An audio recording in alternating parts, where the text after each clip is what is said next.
Good evening to all of you and welcome to all of you in BPSC concept वाला। कैसे हैं आप लोग? होप सो सभी अच्छे होंगे। पढ़ाई भी काफ़ी बेहतर चल रही होगी और काफ़ी नहीं बहुत ही बेहतर चल रही हो, क्योंकि आप लोगों के एग्जामिनेशन में बिल्कुल भी टाइम नहीं है। तो इसलिए एज मच एज रिवीजन किया करें, क्योंकि लास्ट टाइम में रिवीजन का ही सबसे ज़्यादा मतलब होता है कि जितना आप लोगों ने पढ़ा है अब उसे केवल एक बार गो थ्रू हो जाए, रिविजन कर ले। तो चलिए, आज की हमारी जो क्लास होगी वो बेस्ट होगी सितंबर मंथ के टॉप 50 क्वेश्चंस के जो आपके एग्जामिनेशन के लिए महत्वपूर्ण होंगे। अब तक हम लोगों ने जनवरी से स्टार्ट किया था और हम लोगों का टारगेट है नवंबर तक कंप्लीट करने का, क्योंकि आज सितंबर के आप लोगों को क्लास आप टॉप 50 क्वेश्चंस देख लेंगे। इसके बाद आप October and November month 2 months के और आपको जो क्वेश्चंस मिल जाएंगे। तो बढ़ते हैं क्लास की तरफ और देखते हैं आज की क्लास के, यानी इस आज की क्लास में top 50 questions of September month के कौन कौन से हैं। तो चलिए बढ़ते हैं क्वेश्चंस की तरफ। फर्स्ट क्वेश्चन है ब्रिक्स गठबंधन में किन देशों को नया शामिल किया गया है? ऑप्शन है Canada, Australia, Japan, Mexico, France. Second option Argentina, Iran, संयुक्त अरब अमीरात, Saudi Arab, Ethiopia. Third option United kingdom, Germany, Italy, Spain, Switzerland. And the last option दक्षिण कोरिया, तुर्की, इंडोनेशिया, मलेशिया, वियतनाम। तो इसका राइट आंसर क्या हो जाएगा? Right answer इसमें क्या होगा, चलिए देख लेते हैं।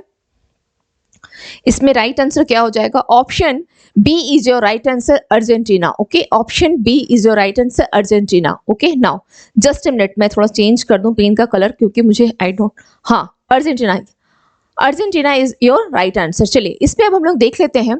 जो अर्जेंटीना, ईरान, संयुक्त अरब अमीरात, सऊदी अरब, इथोपिया और इसके अलावा एक देश और है जिसे ब्रिक्स गठबंधन में शामिल किया गया है, और वह है आपका मिस्र। चूंकि वो यहाँ मेंशन नहीं है फिर भी ध्यान रखेंगे, हो सकता है एग्जाम में इसके ऊपर भी पूछ ले। मिस्र यानी इजिप्ट को भी इसमें शामिल किया गया है। अब बात आती है किसको लेकर के पूछा गया है? ब्रिक्स अलायंस को लेकर के, ब्रिक्स अलायंस को लेकर के पूछा है। तो सबसे पहले हमें यह देखना है कि ब्रिक्स का गठन कब किया गया था। ब्रिक्स, ओके, ब्रिक्स का गठन कब किया गया? एक्चुअली यह वर्ड जो है स्टार्टिंग में यह ब्रिक बना था और in year 2006 it was established. But इसमें साउथ अफ्रीका, अभी तक ब्रिक में क्या क्या है? Brazil, Russia, India and China. But South Africa को इसमें ऐड किया गया और यह आपका बन गया ब्रिक्स। ब्रिक्स से ये क्या बन गया? ब्रिक्स बन गया। और साउथ अफ्रीका को इसमें कब ऐड किया गया है? इन ईयर 2010 इसमें साउथ अफ्रीका ऐड हो गया। क्योंकि अब तक आप देखेंगे तो इसमें कितने देश शामिल हैं इस अलायंस में? अब तक इसमें केवल 5 देश हैं। 1 2 3 4 5 5 देश शामिल हो गए। लेकिन अब इसमें क्या कर दिया गया है? इन 6 देशों को भी शामिल कर दिया गया है। तो यह ब्रिक्स अब कितने देशों का समूह हो जाएगा? कितने देशों का गठबंधन हो जाएगा? तो इसमें टोटल 11 देश हो जाएंगे, क्योंकि 5 ये हो गए और 6 आपके पास ये एक देश शामिल हो गए हैं। इसको याद रखने का तरीका यह है कि आप केवल मैप का यहाँ यूज करेंगे। मैप के थ्रू, जैसे अर्जेंटीना के लिए आप दक्षिण अमेरिका का सहारा लेंगे कि दक्षिण अमेरिका यहाँ हो गया। ये एक मैं आपको बस एक थोड़ा सा आइडिया दे रही हूँ याद करने के लिए।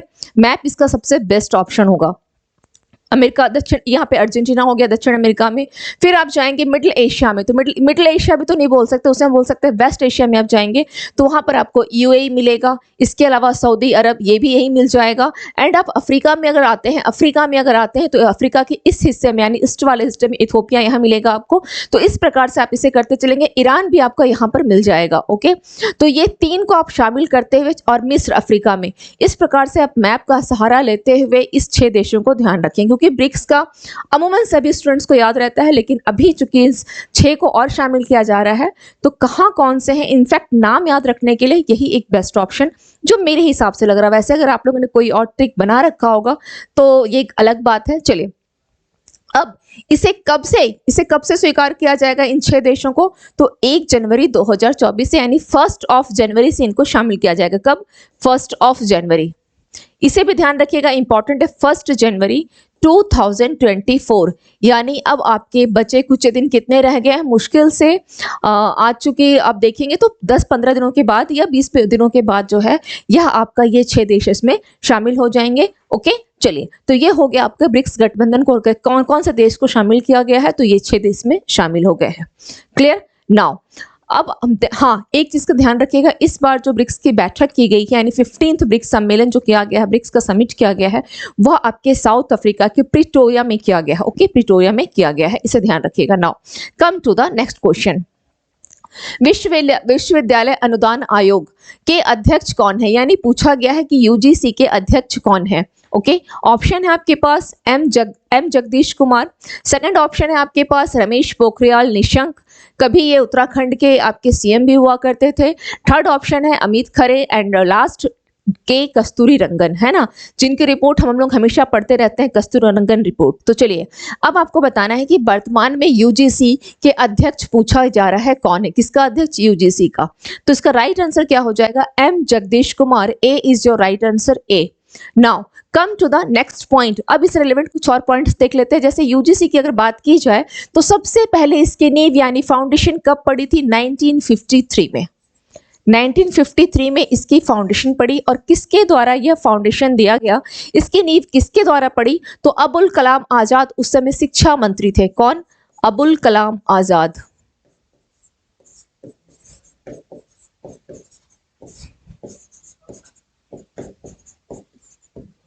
उस समय क्या थे, ये शिक्षा मंत्री थे, इनके द्वारा ही इसकी नींव पड़ी थी। ओके, अबुल कलाम आजाद के द्वारा इनकी नींव पड़ी। चलिए, लेकिन इसकी नींव पड़ी, बट अगर एक्चुअली में पूछा जाए कि उसको एस्टेब्लिश्ड कब किया गया, फाइनल तो यह किया गया था आपका इन ईयर 1956, इन ईयर 1956। ओके, यूजीसी का इन ईयर 1956, अध्यक्ष कौन है, एम जगदीश कुमार। चलिए अब हम लोग बढ़ते हैं, नेक्स्ट देख लेते हैं क्या है next question. Vande Bharat express के सभी कोचों में कौन सी सुरक्षा और सुविधा उपलब्ध है। Option A, on board hotspot WiFi, B GPS आधारित ऑडियो विजुअल यात्री सूचना प्रणाली, सी स्वचालित दरवाजे, and D intelligent braking system. Okay, चलिए तो इसका राइट आंसर क्या हो जाएगा, देख लेते हैं इसका राइट आंसर क्या होगा। Come to the point.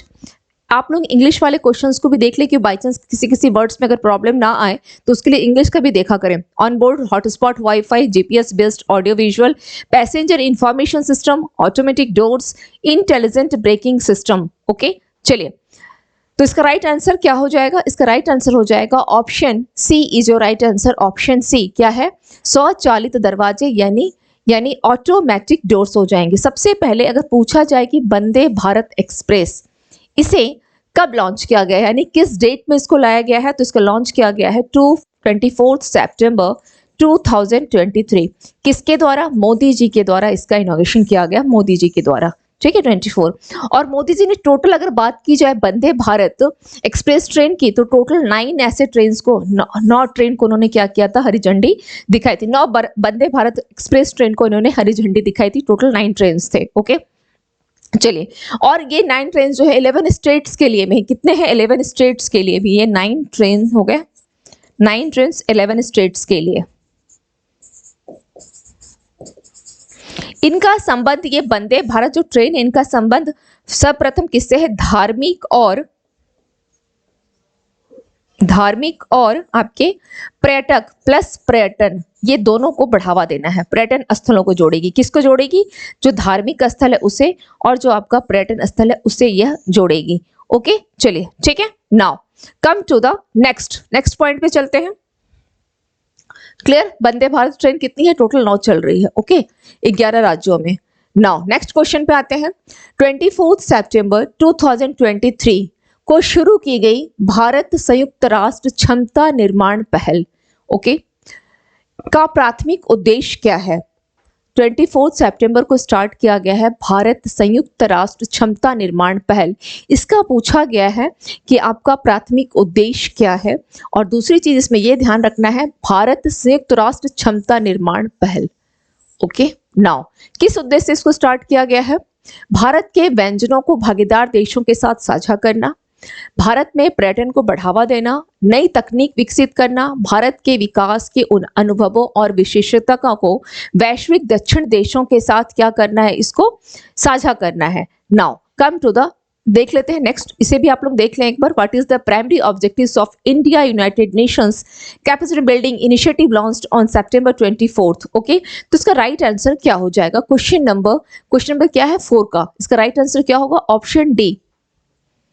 Option D is your right answer. Option D क्या है, भारत संयुक्त राष्ट्र, मोस्ट इंपॉर्टेंट, भारत संयुक्त राष्ट्र क्षमता निर्माण की पहल है, एक इनिशिएटिव लिया जा रहा है जिसके तहत भारत के विकास के अनुभवों और विशेषज्ञता को वैश्विक दक्षिण देशों के साथ साझा किया जाएगा। ओके, और इसकी घोषणा कहाँ की गई? तो इसकी घोषणा की गई थी, यानी कि डिक्लेयर्ड किया गया था आपका न्यूयॉर्क में। कहाँ किया गया है यह? न्यूयॉर्क में। Okay, New York. ये डिक्लेरेशन कहाँ किया गया? न्यूयॉर्क में किया गया। क्लियर? चलिए, now come to the next question पे आते हैं। यहाँ एक चीज और ध्यान रखिएगा कि भारत और अमेरिका को लेकर के जब बोला जाएगा, चूंकि अमेरिका आपका क्या है, एक विकसित देश है ना, और भारत आपका एक विकासशील देश है, तो हमेशा क्या करता है, अमेरिका की पॉलिसी रही है भारत को, हालांकि वो आर्थिक रूप से इवन भारत को ही नहीं अन्य देशों को भी करता है वो पहल। तो इसने यहाँ जो क्षमता निर्माण की एक बात की है, वो किया है किसके लिए? तो विकास के अनुभवों और विशेषज्ञता को क्या करना है, वैश्विक दक्षिण देशों के साथ साझा करना है, यानी साउथ के देशों के साथ, जो है साउथ के जो देश हैं उनके साथ इनको साझा करना है, इसे ध्यान रखना है। नाउ क्वेश्चन नंबर 5, अगस्त से 16 सितंबर तक, यानी 27 अगस्त होगा ये। ओके, ये होगा, बाय मिस्टेक स्किप हो गई है, 27 अगस्त से 16 सितंबर, ओके, 2023 तक बहुपक्षीय अभ्यास, क्या नाम है? ब्राइट स्टार 2023 का मेजबान कौन सा देश रहा है? ओके, का मेजबान कौन सा देश रहा है? पूछा गया है ब्राइट स्टार।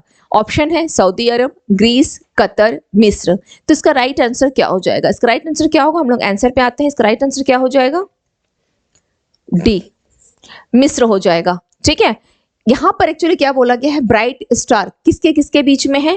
तो ये ध्यान रखिएगा, यहाँ पर इंडियन एयरफोर्स कहाँ पहुंची थी? यह मिस्र पहुंची थी। इंडियन एयरफोर्स यानी भारतीय वायुसेना। और इसमें शामिल कौन कौन हुए थे? अगर इसमें शामिल की बात की जाए कि कौन कौन सी कंट्री, चूंकि क्या है, यह बहुपक्षीय है, बायलैटरल अगर होता, द्विपक्षीय अगर होता तो केवल 2 देश होते, लेकिन और 2 देश अगर होता तो मिस्र का नाम कहाँ से आएगा, क्योंकि इसमें तो भारत और अमेरिका है। अगर 2 देश होता और मेजबान का पूछा और मैंने आंसर जब मिस्र कह दिया है, तो इसका ऑटोमेटिक आंसर क्या हो जाता कि भारत और मिस्र के बीच में हुआ है। लेकिन मैंने यहाँ पे अंडरलाइन किया किस वर्ड को? बहुपक्षीय अभ्यास को, यानी बायलैटरल जो आपकी एक्सरसाइज है। तो इसमें बहुपक्ष का मतलब हो गया केवल 2 नहीं, 2 से अधिक देश इसमें शामिल हैं। तो चूंकि मिस्र मेजबानी कर रहा है, तो अन्य जो देश हैं कौन कौन से हैं? अमेरिका हो गया,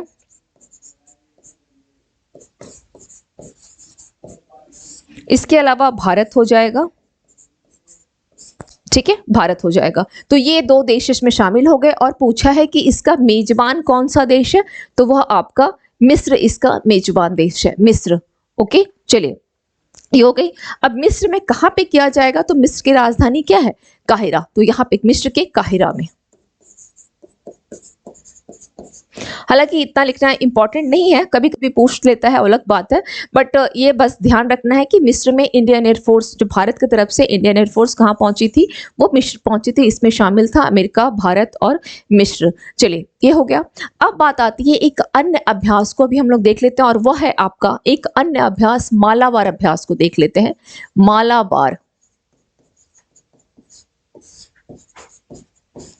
मालाबार अभ्यास, इसका आयोजन कहाँ किया गया? इस मालाबार अभ्यास का आयोजन कहाँ किया गया?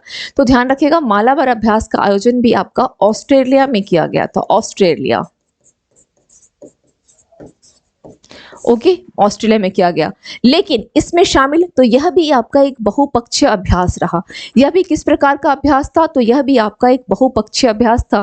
कहने का मतलब यह है कि इसमें भी 1 नहीं, 2 नहीं, 2 से कहीं अधिक देश शामिल थे। हो सकता है 3 हो सकता है 4 हो। तो इसमें थे क्वाड देश, क्वाड की जो कंट्रीज है, क्वाड देश इसमें शामिल थे।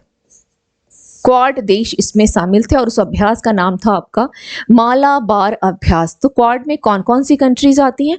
क्वाड में कौन कौन सी कंट्रीज आती हैं? आपका कौन कौन सा हो जाएगा? तो यहाँ पे, हालांकि यहाँ पे ऑस्ट्रेलिया तो एक हो ही गया आपका, एक ऑस्ट्रेलिया हो गया, अमेरिका, जापान, और आपका प्लस आपका भारत हो जाएगा। ये 4 देश इसमें शामिल है, ये 4 देश। ओके, ये 4 देश, ऑस्ट्रेलिया, अमेरिका, जापान और भारत, ये 4 इस क्वाड में शामिल है। क्लियर? तो ध्यान रखना है, ब्राइट स्टार मिस्र में मेजबान देश मिस्र रहा है, और मालाबार अभ्यास, ये 2 अभ्यास को आज आप ध्यान रखेंगे। इसके अलावा अन्य भी बहुत सारे अभ्यास हैं। जैसे ऑस्ट्रेलिया की ही बात की जाए, क्योंकि ऑस्ट्रेलिया ने इसका मेजबानी रहा है। ऑस्ट्रेलिया एक हिंद एक्सरसाइज भी है। कौन सा है, मैं यहाँ लिख दे रही हूँ, ऑस्ट्रेलिया हिंद।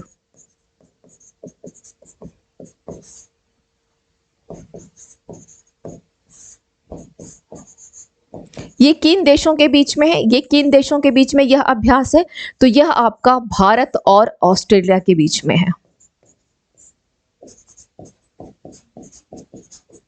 भारत और ऑस्ट्रेलिया के बीच में यह है। ओके, भारत और ऑस्ट्रेलिया के बीच में। Clear? Now come to the next question. Next question पे आता है। ऐसे अन्य बहुत सारे एक्सरसाइज जो मैंने आपको बता रखे हैं, जैसे भारत और नेपाल का पूछ लिया जाए तो सूर्य किरण 17 इसलिए ध्यान रखना है भारत और नेपाल को लेकर के। सूर्य किरण, देखिए इसको याद रखने का तरीका ये है, सूर्य किरण अगर आपको याद भी है, लेकिन उसके आपकी सीक्वेंस को याद रखना है कि वो सूर्य किरण 15 है या 16 है या 17 है। ये आपके लिए एक इंपॉर्टेंट पॉइंट हो जाता है। ओके, कौन सा है, 15 है, 16 है या 17 है, ये ध्यान रखना है। तो यहाँ पर क्या हो जाएगा, सूर्य किरण जो है आपका किसके किसके बीच में है, भारत और नेपाल के बीच में। भारत और नेपाल। अगर आप लोग मेरी क्लास की एवरी मंथ के क्वेश्चंस देख रहे होंगे तो आपको सभी जितने भी एक्सरसाइज अब तक किए गए हैं, मोस्ट ऑफ करीब 99% है कि आपको एक्सरसाइज जो है वो सभी एक्सरसाइज आपको फ्रॉम जनवरी से लेकर के अब तक में आपको क्लास, अगर आप मेरे रेगुलर जो मंथली आ रही है वीडियो आप लोगों के पास अपलोड हो रही है, उसमें आपको सभी एक्सरसाइज 1 बाय 1 में मिल जाएंगे, अगर आप लोग रेगुलर देख रहे होंगे तो। Okay, now come to the next question. Next question पे आते हैं। निशानेबाज पलक गुलिया ने एशियाई खेलों में स्पर्धा में स्वर्ण पदक जीता। ऑप्शन है ए महिलाओं का गोला फेंक, बी पुरुषों का स्क्वैश, सी महिलाओं की 10 metre air pistol and D पुरुषों की राइफल। क्या है यह, पुरुषों की राइफल। ठीक है, चलिए देख लेते हैं क्या है पुरुषों की राइफल। 3P team. ओके, निशानेबाज नाम क्या है, पलक गुलिया। किसमें, तो इन्होंने एशियाई गेम्स में, एशियन जो गेम्स हुआ था उसमें इन्होंने कौन सा पदक जीता है, गोल्ड पदक जीता है। तो जरूरी नहीं कि आपके एग्जाम में डायरेक्ट यही सेम टू सेम क्वेश्चन पूछ ले, एग्जाम में ये भी पूछ सकता है कि एशियाई खेल में किसने 10 मीटर एयर पिस्टल में गोल्ड जो है आपका मेडल को जीता है, ये भी क्वेश्चन पूछ सकता है। तो जितने भी यहाँ पे वर्ड्स में आप राउंड अप किया गया है उस पे भी क्वेश्चन बन सकते हैं। इसको ध्यान में रखते हुए इसके आंसर्स को हम लोग करते हैं। तो पूछा है स्वर्ण पदक जीता है, तो वो कौन सा खेल था, तो महिलाओं की क्या होगी, 10 metre air pistol. Answer C क्या हो जाएगा, महिलाओं का 10 मीटर एयर पिस्टल। ओके, अब यहाँ पे ध्यान रखना है कि एशियाई जो खेल हुए थे उसमें स्वर्ण पदक की अगर बात की जाए तो भारत ने कितने, निशानेबाजी की अगर बात की जाए तो 8 गोल्ड, ओके, और 12 सिल्वर थे आपके, एंड 13 आपका ब्रॉन्ज हो गया। तो टोटल कितने हो गए, टोटल आपके हो गए हैं करीब करीब 33 जो पदक है भारत के द्वारा लिए गए थे। और भारत क्या है पदक तालिका में, भारत की अगर पदक तालिका में पूछा जाए पोजीशन क्या रहा तो फोर्थ था ये। ओके, भारत 4th पोजीशन पे रहा पदक तालिका में। क्लियर? तो निशानेबाज पलक गुलिया ने एशियाई खेलों में स्पर्धा में स्वर्ण पदक जीता। भारत की पोजीशन क्या रही, 4th रही। इसके अलावा ईशा सिंह, स्वर्ण पदक ये है, और ईशा सिंह जो है वो रजत पदक जीती थी, ईशा सिंह। इसके साथ ये भी एक इंफॉर्मेशन ध्यान रखिएगा, इन्होंने रजत पदक जीता था। ओके, रजत पदक इन्होंने जीता था। क्लियर? चलिए, ये हो गया। अब हम लोग चलते हैं नेक्स्ट क्वेश्चन की तरफ। नेक्स्ट क्वेश्चन पे आते हैं, क्वेश्चन नंबर 7। किस प्रतियोगी ने मिस दीवा यूनिवर्स 2023 का खिताब जीता है? ऑप्शन है Divita Roy, B Trisha Shetty, C Shweta Sharda and D Sonal Kukreja. इसका राइट आंसर क्या हो जाएगा, चलिए देखते हैं। चलिए किस प्रतियोगी ने मिस दीवा यूनिवर्स 2023 का खिताब जीता है? तो इसका राइट आंसर हो जाएगा ऑप्शन सी श्वेता शारदा ने। इसका आयोजन कहाँ किया गया था? एक्चुअली मिस यूनिवर्स का आयोजन कहाँ किया जाएगा? इसका मिस दीवा मिस यूनिवर्स है, इसका आयोजन किया गया मुंबई में। ओके, जीता किसने? तो जीता इसमें किसने जीता है? जीता है श्वेता शारदा ने। ओके, फाइनल में किसने जीता? श्वेता शारदा ने। और इसने क्या किया? मिस दीवा यूनिवर्स का ताज जो है दीप्ति राय, इससे इन्होंने ताज, क्योंकि लास्ट ईयर की विनर यही थी, तो ताज किसने पहनाया? ताज इन्होंने पहनाया। ताज किसके द्वारा पहनाया गया? तो वह पहनाया गया दीविता राय के द्वारा, क्योंकि लास्ट ईयर की विनर कौन रही है? तो दीविता राय रही थी लास्ट ईयर की विनर। ओके, दीविता राय लास्ट ईयर की विनर थी ये। ठीक है, चलिए। और इसके साथ ही ध्यान रखिएगा कि मिस यूनिवर्स का जो 72nd, यानी हम कह सकते हैं कि 72nd miss universe competition, okay, इस कंपटीशन में भारत का प्रतिनिधित्व भी इन्होंने किया था। भारत का प्रतिनिधित्व यानी इंडिया को रिप्रेजेंट इनके द्वारा किया गया था। इंडिया का रिप्रेजेंट किन्होंने किया था? भारत का प्रतिनिधित्व।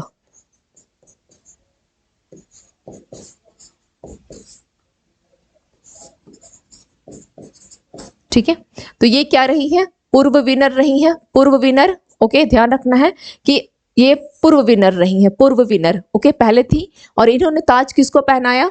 तो श्वेता शारदा को इन्होंने ताज पहनाया, श्वेता शारदा को। Clear? Shweta Sharda. Now come to the next question.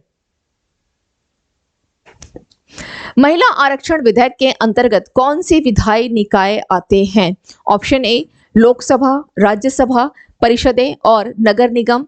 B होगा आपका राज्यसभा, राज्य विधानसभा और पंचायती राज संस्थाएं। सी लोकसभा, राज्य विधानसभाएं और दिल्ली विधानसभा। डी ग्राम पंचायत, जिला परिषदें और नगर पालिका। ओके, तो उसका क्या पूछा गया है कि आंसर क्या होगा? पूछा है महिला आरक्षण बिल को लेकर के अंतर्गत कौन सी विधायी निकाय आते हैं? इसका राइट आंसर हो जाएगा सी, क्योंकि महिलाओं के आरक्षण को लेकर के जो आपका कौन सा संशोधन किया गया? 128वां संविधान संशोधन। मोस्ट इंपॉर्टेंट, ये ध्यान रखेंगे, 128वां संविधान संशोधन। सबसे पहले तो ये ध्यान रखना है। ठीक है, 128वां संविधान संशोधन विधेयक कब? इन ईयर 2023 में लाया गया। ठीक है, कब? 21 सितंबर संसद के द्वारा इसको पारित कर दिया गया था। तो संविधान संशोधन कौन सा रहा है? 128वां रहा है। अब इसके अंतर्गत क्या किया गया कि लोकसभा हो या राज्य की विधानसभा हो और आपकी दिल्ली विधानसभा, इसमें महिलाओं को आरक्षण कितना दिया जाएगा? 33% का आरक्षण इसके अंतर्गत कर दिया गया है। ठीक है, 33% आरक्षण। लेकिन ध्यान रखिएगा कि यह जो आरक्षण दिया गया है वह आपके 2024 से, यानी कमिंग जो इलेक्शंस होने वाले हैं उसमें नहीं दिया जाएगा। इसका निर्धारण किया जाएगा नेक्स्ट ईयर 2029 में। संभवतः उस 2029 से इसमें आरक्षण महिलाओं को दिया जाए। संभवतः इसलिए क्योंकि इसके बारे में ऐसा श्योर शॉट नहीं बोला गया है कि हाँ आपको 29 से आरक्षण देंगे। ओके, इसकी अभी तक कोई इस प्रकार से एक डायरेक्ट डिक्लेरेशन नहीं की गई है। क्लियर? इसलिए मैंने कहा संभवतः 2024 में तो नहीं है, ये तो श्योर है, कंफर्म है, बट 29 में भी होगा नहीं होगा पता नहीं, लेकिन ऐसा ये बिल तो पास हो गया है, एक अधिनियम जो है यह एक बन चुका है। ओके, चलिए। Now come to the next question. गृह आधार योजना के बारे में निम्नलिखित में से कौन सा स्टेटमेंट सही है, ये बताना है आपको। गृह आधार एक योजना है। स्टेटमेंट है एक, गोवा के मुख्यमंत्री कौन है? प्रमोद सावंत। इन्होंने क्या किया? गृह आधार योजना की शुरुआत की। फर्स्ट स्टेटमेंट है। सेकंड है, किसानों को सशक्त बनाने के लिए गृह आधार योजना शुरू की गई है। किसानों को सशक्त बनाने के लिए तो बोला गया है सही कोड चुने, केवल एक, केवल दो, सी एक और दो दोनों, डी इनमें से कोई भी नहीं। इसका राइट आंसर क्या होगा? इसका राइट आंसर क्या हो जाएगा? आपके फर्स्ट स्टेटमेंट जो सही है। देखिए, एक तो हम लोगों को नाम से भी कभी कभी समझना होगा, समझना क्या होगा, याद नहीं करना पड़ेगा। कुछ क्लूज ऐसे होते हैं। गृह आधार, गृह का जो संबंध होता है वो महिलाओं से होता है ना। गृहिणी, घर की, गृह लक्ष्मी, ये सारे वर्ड्स जो आते हैं वो महिलाओं के लिए आते हैं। तो यहाँ पर भी बस याद ये रखना है कि गोवा के मुख्यमंत्री कौन है? प्रमोद सावंत जी के द्वारा, गोवा के मुख्यमंत्री प्रमोद सावंत जी के द्वारा क्या किया गया? गृह आधार योजना को लाया गया। केवल और केवल एक मोटो क्या होता, किसी भी अगर आप देखेंगे, सपोज जैसे हम लोगों ने अभी देखा महिला आरक्षण या कोई नारी शक्ति देख लेते हैं, तो इन सभी का एक बेसिक उद्देश्य होता है महिलाओं को सशक्त करना, एम्पावरमेंट ऑफ वुमेन, है ना। यानी क्या करना? महिलाओं को सशक्त करना। वुमेन एम्पावरमेंट चल रहा है, महिलाओं को सशक्त करना, आत्मनिर्भर बनाना। ओके, सभी जितनी भी योजनाएं महिलाओं को लेकर क्या रखे, उसका एक बेसिक उद्देश्य। और अभी क्या किया गया है रिसेंटली, इस योजना के द्वारा जो महिलाओं को 1500 रुपए भी हर मतलब बोल सकते हैं कि हर महीने जो है सरकार के द्वारा दिया भी जा रहा है इन गोवा में। नाउ अब क्या बात की गई यहाँ पे किसानों को सशक्त बनाने के लिए, इसलिए हमारा सेकंड स्टेटमेंट रॉन्ग हो जाएगा। किसान ना आकर क्या हो जाएगा यहाँ पर हो जाएगा महिलाओं को सशक्त बनाने के लिए गृह आधार योजना, इसलिए हमारा आंसर केवल एक सही होगा, ये हमारा नहीं है।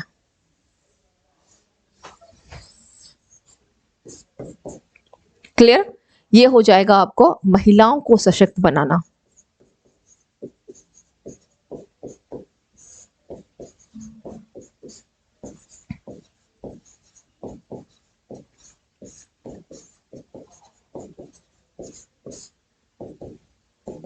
ठीक है, चलिए now come to the next question. Next question पे आते हैं।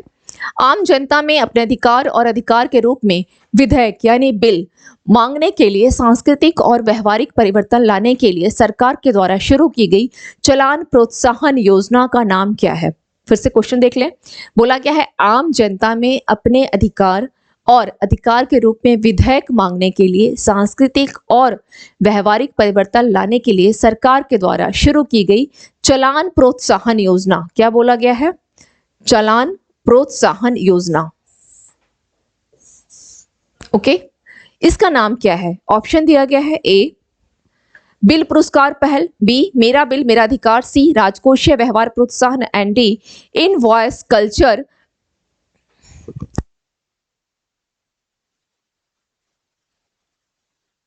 ये क्या दिया गया है? Invoice culture drive. ओके, इसका राइट आंसर क्या हो जाएगा? इसका राइट आंसर क्या हो जाएगा? क्वेश्चन नंबर 10 राइट आंसर क्या होगा? चलिए देख लेते हैं। बी मेरा बिल मेरा अधिकार। क्या बोला है? चलान प्रोत्साहन योजना, मेरा बिल मेरा अधिकार, जिसको कब लागू किया गया? इसको लागू किया गया था 1 सितंबर 2023। ओके, 1 सितंबर 2023। इस क्वेश्चन में ही आपके पास आंसर था, देख लेते हैं कैसे। बोला गया है आम जनता में अपने अधिकार और अधिकार के रूप में विधेयक मांगने के लिए सांस्कृतिक व्यवहारिक परिवर्तन। अपने अधिकार यानी क्या होगा? मेरा बिल मेरा अधिकार। अपने आप आपके पास इसके में आंसर जो है वो दिए गए थे, आंसर जो है इस क्वेश्चन के दिए गए थे। क्लियर? चलिए अब हम लोग बढ़ते हैं नेक्स्ट क्वेश्चन में। नेक्स्ट क्वेश्चन में देख लेते हैं क्या है।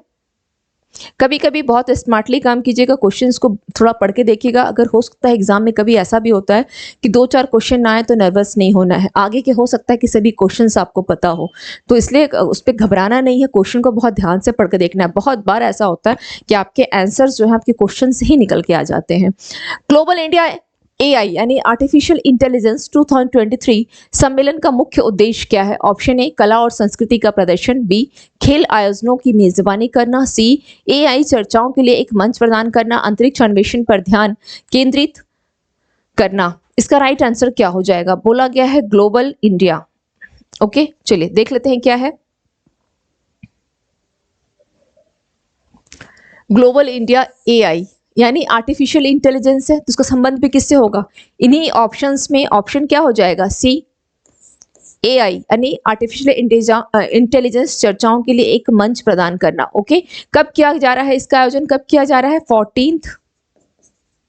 15 अक्टूबर 2023।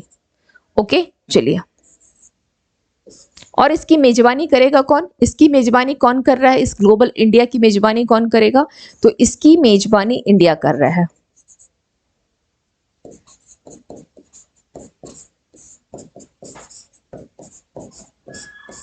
ओके, भारत इसकी मेजबानी करेगा। भारत अभी आर्टिफिशियल इंटेलिजेंस की अगर बात की जाए तो आर्टिफिशियल इंटेलिजेंस को किसके द्वारा लॉन्च किया गया है? अभी हालांकि इसको लेकर के एक मुद्दा भी चला कि गूगल ने भी इसी आर्टिफिशियल इंटेलिजेंस के ऊपर उसने जेमिनी लेकर के चला आया है उसके रिप्लाई को देने के लिए। और आर्टिफिशियल इंटेलिजेंस जिसको कि ओपन AI के द्वारा लॉन्च किया गया, ओपन AI के द्वारा। Okay, chat GPT, open AI, ये सब थोड़ा ध्यान रखिएगा। क्यों आर्टिफिशियल इंटेलिजेंस की बात आ गई तो अभी आप देखेंगे इसी आर्टिफिशियल इंटेलिजेंस ने यानी ओपन AI ने क्या किया है? चैट GPT को लॉन्च किया। और इसके जो रिप्लाई में दिया गया है तो गूगल ने क्या किया है? अभी जेमिनी लेकर के आ गया है। Okay, now come to the next. प्रधानमंत्री उज्ज्वला योजना का मुख्य उद्देश्य क्या है? प्रधानमंत्री उज्ज्वला योजना। ओके, इसका पूछा है मुख्य उद्देश्य क्या है? ऑप्शन ए परिवारों की मुफ्त शिक्षा प्रदान करना। बी, महिला उद्यमियों को ब्याज मुक्त ऋण की पेशकश। सी, गरीब परिवारों की महिलाओं को जमा मुफ्त एलपीजी कनेक्शन प्रदान करना। एंड डी, ग्रामीण समुदायों को मुफ्त स्मार्टफोन वितरित करना। इसका राइट आंसर क्या हो जाएगा?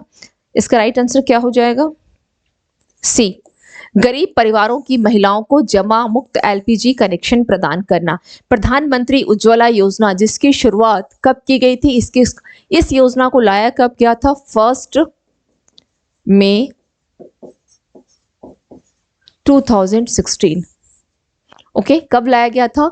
1 मई को आपको लेबर डे भी सेलिब्रेट किया जाता है, मजदूर दिवस भी 1 मई को। और 1 मई आपका 2016 को क्या लाया गया था? प्रधानमंत्री उज्ज्वला योजना, है ना, जिसके तहत अभी क्या किया गया कि सिलेंडर का रेट में 200 की जो है सब्सिडी 200 रुपए कम कर दी गई, सब्सिडी दी जा रही है सिलेंडर के रेट में। वर्तमान में अभी रिसेंटली किया गया है, ये रिसेंटली का न्यूज है, ठीक है। सब्सिडी जो है यह दी जा रही है। चलिए, और इसके या फिर आप इसको लिख भी सकते हैं, यहां पर मैं लिख भी देती हूँ। 29 अगस्त से ऐसा किया गया है। 29 अगस्त से क्या कर दिया गया है? जितने भी सिलेंडर होंगे, सिलेंडर्स में कितने रुपए की? 200 रुपए की कटौती, 200 रुपीज की कटौती जो है या सब्सिडी जो है वो दी जा रही है, छूट दी जा रही है 200 रुपए की सब्सिडी। कब से किया गया है? यह किया गया है आपका 29 अगस्त से,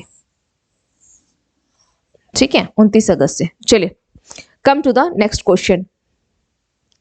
भारत और कनाडा के बीच तनाव बढ़ने का कारण क्या था? ये आपकी न्यूज में भी काफी चर्चा में रहा, भारत और कनाडा को लेकर के। एक, व्यापारिक विवाद। बी, हरदीप सिंह निज्जर की हत्या। एंड सी, राजनयिक यात्रा। डी, एक सांस्कृतिक आदान प्रदान कार्यक्रम। तो ध्यान रखिएगा, इनके बीच में जो भी मुद्दा छाया रहा वह था आपका ऑप्शन बी, हरदीप सिंह निज्जर की हत्या। और कनाडा का पूछ सकता है कि प्रधानमंत्री यानी पीएम कौन है कनाडा के? तो जस्टिन ट्रूडो। कौन है? जस्टिन। यहाँ चलिए, यहाँ लिख देती हूँ, कनाडा के अगर पूछ लिया जाए तो क्या होगा? जस्टिन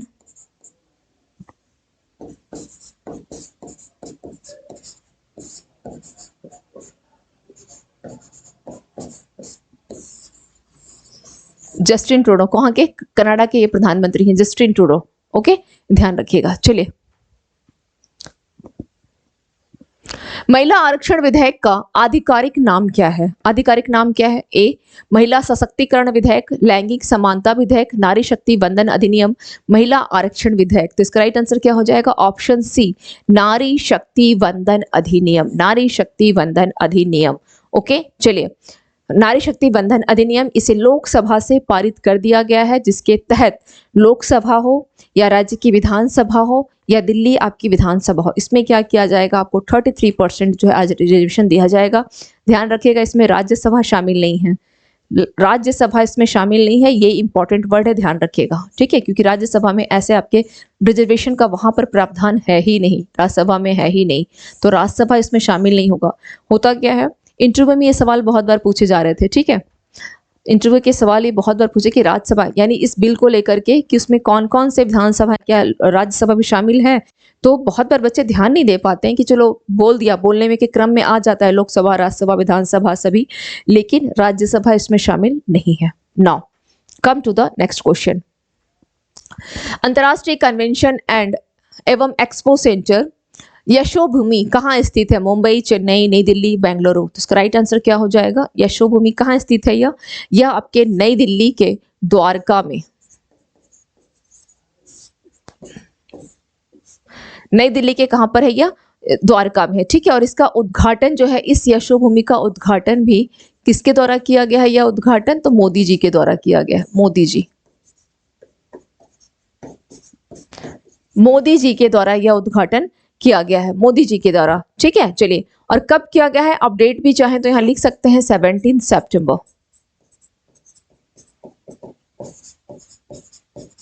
ओके, 17 सितंबर को इसका जो है उद्घाटन किया गया था, इस डेट को भी आप यहाँ मेंशन कर सकते हैं। Now come to the next question पे आते हैं।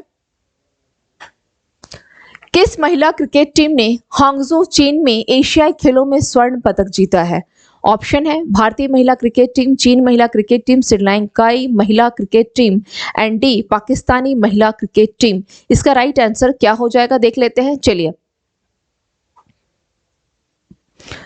सबसे पहले ध्यान रखें, महिला क्रिकेट टीम कहां? हांगझो चीन में एशियाई खेलों में स्वर्ण पदक जीता। यानी महिला क्रिकेट टीम ने क्या किया है, एशियाई खेल में गोल्ड मेडल जीता है। अब पूछा है कि किस महिला क्रिकेट टीम ने ऐसा किया है, तो क्या हो जाएगा इसका राइट आंसर, भारतीय महिला क्रिकेट टीम ने। अब जीता है तो किसी ना किसी को तो हराया होगा, तो किसे हराया है, श्रीलंका महिला टीम को इसने हराया था, श्रीलंका। और इसका कहां पे खेला गया, तो यह आपके चीन में खेला गया था, चीन में यह खेला गया, चीन के हांगझो में खेला गया। ओके, इसको ध्यान रखना है, चीन के हांगझो में श्रीलंका का। चलिए नेक्स्ट क्वेश्चन पे आते हैं। भारत में अधिकांश C-295 विमानों का निर्माण और संयोजन कौन करेगा? ऑप्शन है Airbus, Boeing, Tata advance system, Hindustan aeronautics limited यानी हाल। इसका राइट आंसर क्या होगा, इसका राइट आंसर क्या हो जाएगा, इसका राइट आंसर क्या होगा, क्वेश्चन पूछा गया क्वेश्चन नंबर 17, इसका राइट आंसर हो जाएगा बोइंग। इस एक सेकंड, इसके राइट आंसर में परिवहन विमान को IAF का एयरबस, इसका भारत में अधिकांश C-295 विमानों का निर्माण और संयोजन हिंदुस्तान एरोनॉटिक्स यानी डी।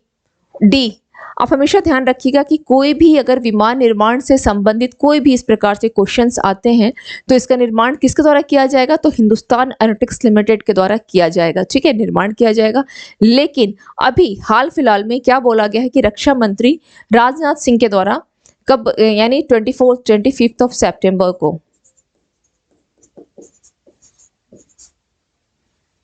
25 ऑफ सितंबर, ठीक है, क्या किया गया था, यूपी के गाजियाबाद में क्या है, वहां पर हिंडन एयरबेस है। ये जो आप हिंडन यहाँ मेंशन नहीं है ना, चलिए ठीक है, यहाँ पे नहीं दिया गया है, हिंडन एयरबेस है। कहां पर, यूपी गाजियाबाद में Hindon airbase. Okay, Hindon airbase. इस एयरबेस में यहाँ पे क्या किया गया, इंडियन एयरफोर्स ने क्या किया था, C-295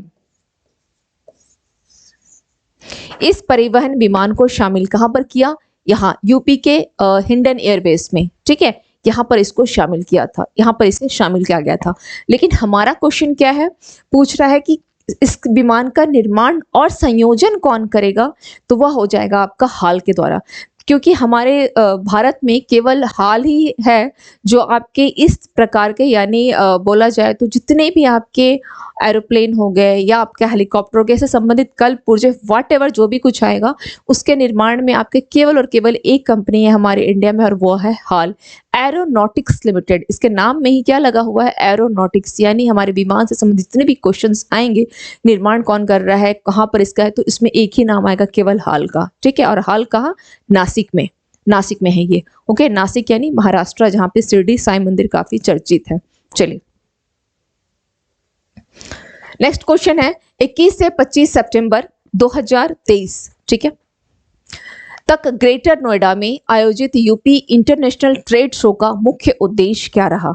ऑप्शन है ए, स्थानीय पर्यटन को बढ़ावा देना, अंतर्राष्ट्रीय उत्पादों का प्रदर्शन करना, सी, उत्तर प्रदेश के उत्पादों के लिए बाजार के अवसर प्रदान करना, सांस्कृतिक आदान प्रदान को सुविधाजनक बनाना। ओके, तो इसका राइट आंसर क्या हो जाएगा, चलिए देख लेते हैं। सबसे पहले इसके आंसर पे आने से पहले हम लोग देखेंगे कि ग्रेटर नोएडा में या क्या आयोजित किया गया है, Uttar Pradesh international trade show का आयोजन किया गया है। कहां पर, यह भी क्वेश्चन पूछ सकता है कि Uttar Pradesh international trade show का आयोजन यूपी के निम्नलिखित में से कहां किया गया है, तो आंसर क्या होगा, ग्रेटर नोएडा। ठीक है, नाउ उसका उद्देश्य क्या है, तो यूपी के उत्पाद जो होंगे उनके लिए बाजार के अवसर प्रदान करना, जो यूपी के उत्पाद है उनके लिए बाजार के अवसर प्रदान करना। ओके, तो इसका राइट आंसर क्या हो जाएगा, सी, इसका राइट आंसर क्या हो जाएगा, सी। और ध्यान रखिएगा कि यह पहला था, ठीक है, पहला ऐसा था जहां पर कि ग्रेटर नोएडा में किया गया, फर्स्ट टाइम। ओके, चलिए क्वेश्चन नंबर 19 देख लेते हैं, क्या है क्वेश्चन नंबर 19, एशियाई खेलों के उद्घाटन समारोह में भारत के ध्वजवाहक कौन होंगे? एक और चीज ध्यान रखिएगा कि आप लोग एशियन गेम्स से ओके जितने भी questions as much as questions कर सकें आप लोग एशियन गेम्स से, वो से देख के एक बार जाएगा आपके एग्जाम में। एशियाई खेलों के उद्घाटन समारोह में भारत के ध्वजवाहक कौन होंगे? ऑप्शन ए है Harmanpreet Singh, B Lovlina Borgohain and C Neeraj Chopra, D A और बी दोनों। तो हमारा आंसर क्या हो जाएगा? डी ए और बी दोनों हो जाएगा। ये दोनों ध्वजवाहक थे कब? एशियन गेम्स में। एशियन गेम्स में ये दोनों ही ध्वजवाहक थे, जिसका और इस एशियन गेम्स का आयोजन कहाँ किया गया था? चीन के हांगझो में किया गया था। चीन के हांगझो में किया गया था। Okay, now come to the next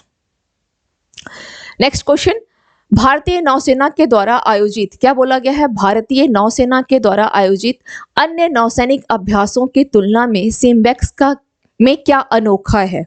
okay, SIMBEX में क्या अनोखा है? ऑप्शन ए, इसमें अधिक देश शामिल है, बी, यह विशेष रूप से पनडुब्बी युद्ध पर केंद्रित है, सी, यह किसी विशिष्ट देश के साथ सबसे लंबे समय तक चलने वाला नौसैनिक अभ्यास है, ओके, एंड डी, यह सिंगापुर में प्रतिवर्ष होता है।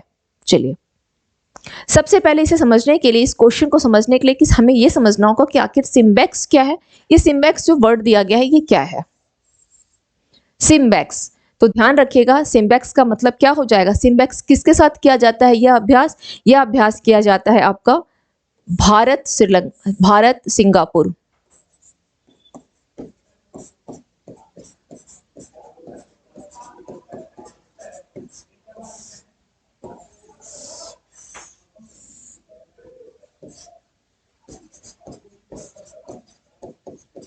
भारत सिंगापुर अभ्यास। ओके, सिम्बेक्स, सिंग यानी क्या हो गया? सिंगापुर। ये Singapore, S for Singapore, I for India, M for military, B for bilateral and E X यानी एक्सरसाइज हो गया। तो भारत सिंगापुर अभ्यास को बोला गया है सिम्बेक्स। अब इसके साथ इसका आंसर क्या हो जाएगा? इसमें क्या अनोखा है? नौसैनिक अभ्यास है तो इसकी अभ्यास अन्य से क्या अनोखा है? यह किसी विशिष्ट देश के साथ सबसे लंबे समय तक चलने वाला यह नौसैनिक अभ्यास है। यह इसकी एक विशेषता है जो अन्य एक्सरसाइज से बोला गया है ना डायरेक्ट क्वेश्चन में कि नौसेना तो अन्य नौसैनिक अभ्यासों की तुलना में अनोखा है। क्लियर? नाउ सोचिए कि क्वेश्चन को इसने कुछ नहीं किया, इस क्वेश्चन को केवल ट्विस्ट कर दिया, थोड़ा घुमा के पूछ दिया है। इस क्वेश्चन को पूछने का कोई मतलब नहीं था कि लंबे समय तक चलने वाला अभ्यास है या थोड़े समय तक, लेकिन अधिकांश स्टूडेंट इस पे ध्यान नहीं देंगे। इस पे जाहिर सी बात ध्यान किस पे जाता है? किन देशों के बीच में हुआ है, कहाँ हुआ है, इसका क्रम क्या रहा है, इन्हीं सब पे जाता है। लेकिन यहाँ क्वेश्चन थोड़ा सा इसको अलग करके पूछ लिया। चलिए नेक्स्ट क्वेश्चन पे आते हैं। क्वेश्चन नंबर 21 क्या पूछ रहा है देखते हैं। विश्व एथलेटिक्स चैंपियनशिप में भारत के पहले स्वर्ण पदक विजेता कौन बने? विश्व एथलेटिक्स चैंपियनशिप में option A Abhinav Bindra, B PT Usha, C Neeraj Chopra and D Sushil Kumar. D क्या दिया गया है? सुशील कुमार। इसका राइट आंसर क्या हो जाएगा देख लेते हैं। चलिए, नीरज चोपड़ा विश्व एथलेटिक्स चैंपियनशिप, इसमें भारत के पहले, इंपॉर्टेंट क्या है, भारत के ये पहले हैं स्वर्ण पदक। कौन सा पदक लाए? ये स्वर्ण पदक। नीरज चोपड़ा जो कि आपके भाला फेंक खिलाड़ी है ना, भाला फेंक।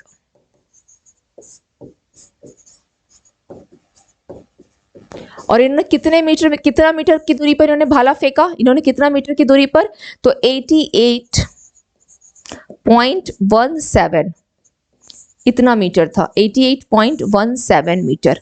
ओके, 88.17 मीटर की दूरी पर इन्होंने क्या किया था? भाला फेंक जो इन्होंने किया था। इसके अलावा विश्व एथलेटिक्स चैंपियनशिप, इसका आयोजन कहाँ किया गया? इस चैंपियनशिप का तो ध्यान रखिएगा, बुडापेस्ट हंगरी। कहाँ किया गया? बुडापेस्ट हंगरी में किया गया। बुडापेस्ट हंगरी में इसका आयोजन जो है किया गया, बुडापेस्ट हंगरी में। Okay, now come to the next question. B20 यानी बिजनेस 20 क्या है? एक वैश्विक व्यापार प्रतियोगिता, एक अंतरराष्ट्रीय व्यापार सम्मेलन, व्यापारिक समुदाय के साथ आधिकारिक G20 संवाद मंच, ओके, एंड 20 देशों का एक वित्तीय संगठन। 20 देशों का एक वित्तीय संगठन। तो इसका राइट आंसर क्या हो जाएगा? B20 का क्या हो जाएगा?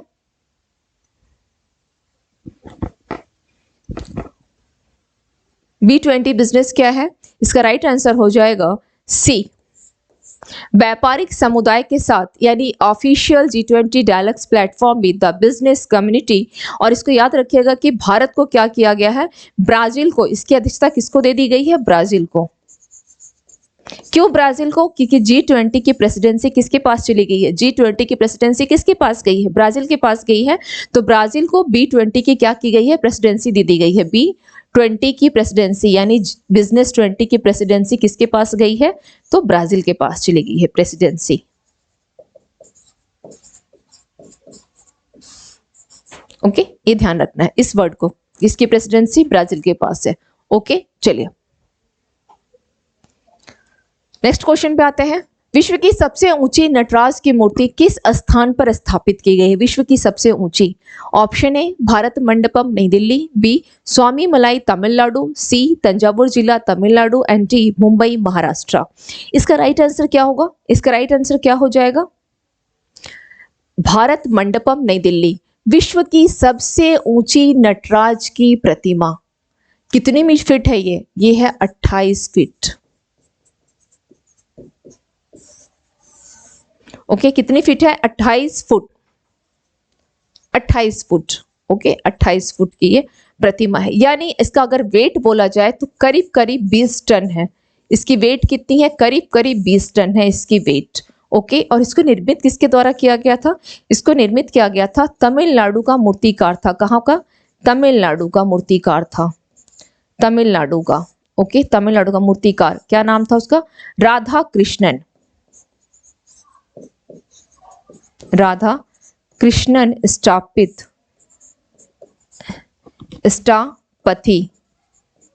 ओके, इसके साथ इसकी टीम थी वो अलग बात है, लेकिन मेन मूर्तिकार अगर बोला जाए तो यही था। ठीक है, मेन मूर्तिकार कौन था, राधा कृष्णन स्टफी। और इसमें अब चूंकि बोला गया है, आप लोगों ने भारत मंडपम का भी सुना होगा, मैंने बताया था क्लास में कि यह अभी दुनिया का सबसे बड़ा ये कन्वेंशन सेंटर है। इसका मतलब ये हो गया कि यहाँ पर जो सीट की अवेलेबिलिटी है, यानी कितने पर्सन एक साथ यहाँ बैठ सकते हैं, सबसे बड़ा कन्वेंशन हो गया। यानी किसी प्रकार का अगर सम्मेलन करना हो तो दुनिया का सबसे बड़ा हॉल यही है।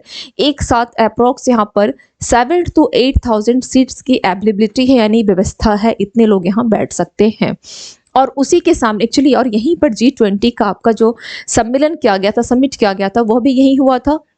और इसी के सामने में यानी भारत मंडपम बना हुआ है, और उसके सामने ये 28 फुट की नटराज की प्रतिमा है बनी हुई।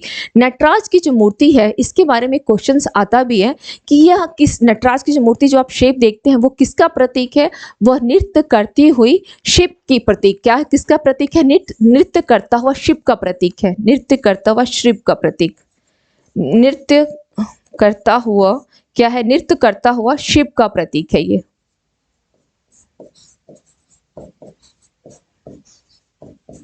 ओके, और इसका संबंध किससे है, इसका संबंध अगर इतिहास इसका देखा जाए तो इसका संबंध है चोल वंश से, चोल वंश से इसका संबंध है, चोल वंश से। ठीक है, चोल वंश से। क्लियर, चलिए, तो ये थोड़ा कुछ चीजें हैं नटराज की मूर्ति को लेकर के, ये ध्यान रखिएगा। नाउ, नटराज का मूर्ति का मतलब होता है शिव की मूर्ति।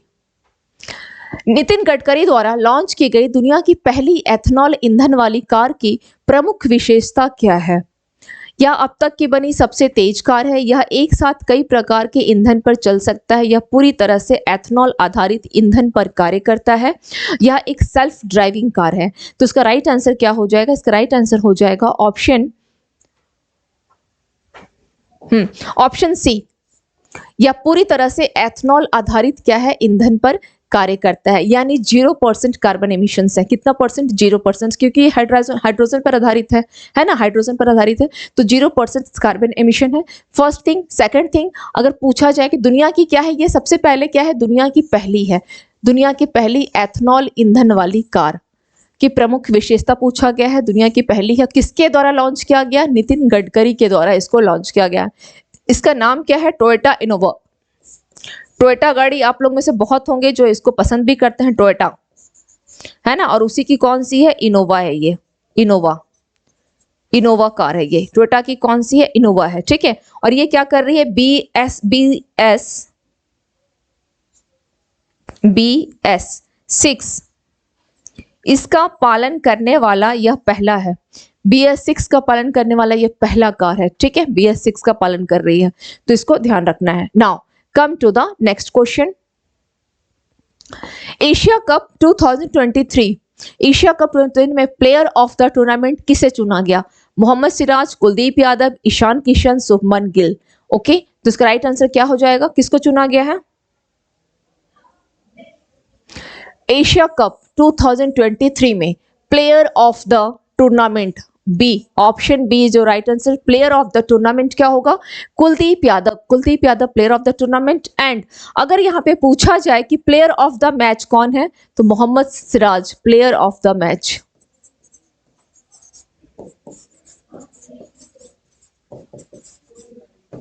प्लेयर ऑफ द मैच क्या होगा? मोहम्मद सिराज। नाउ अब बात आती है एशिया कप की, इसको कहाँ खेला गया? एशिया कप कहाँ खेला गया था? ये 17 सितंबर को, 17 सितंबर, ठीक है, 17 सितंबर कहाँ खेला गया? यह कोलंबो में इसका फाइनल हुआ था। कोलंबो, कोलंबो में क्या किया गया? फाइनल।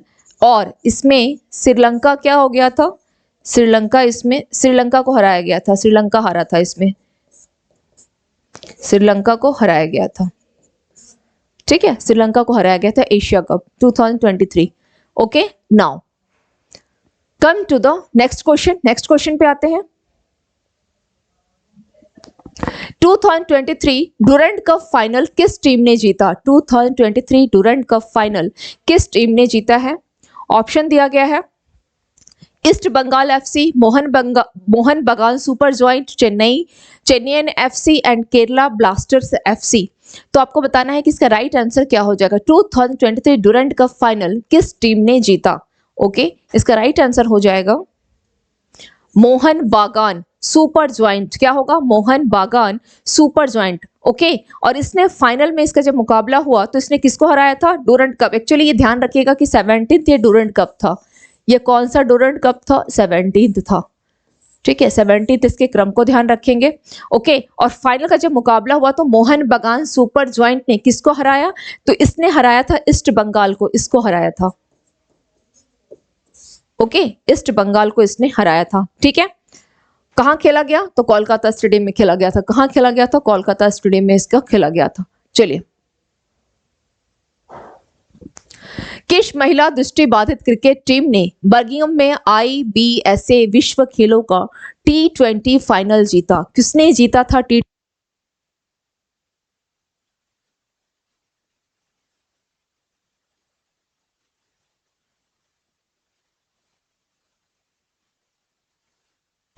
किस महिला दृष्टिबाधित क्रिकेट टीम ने बर्मिंघम में IBSA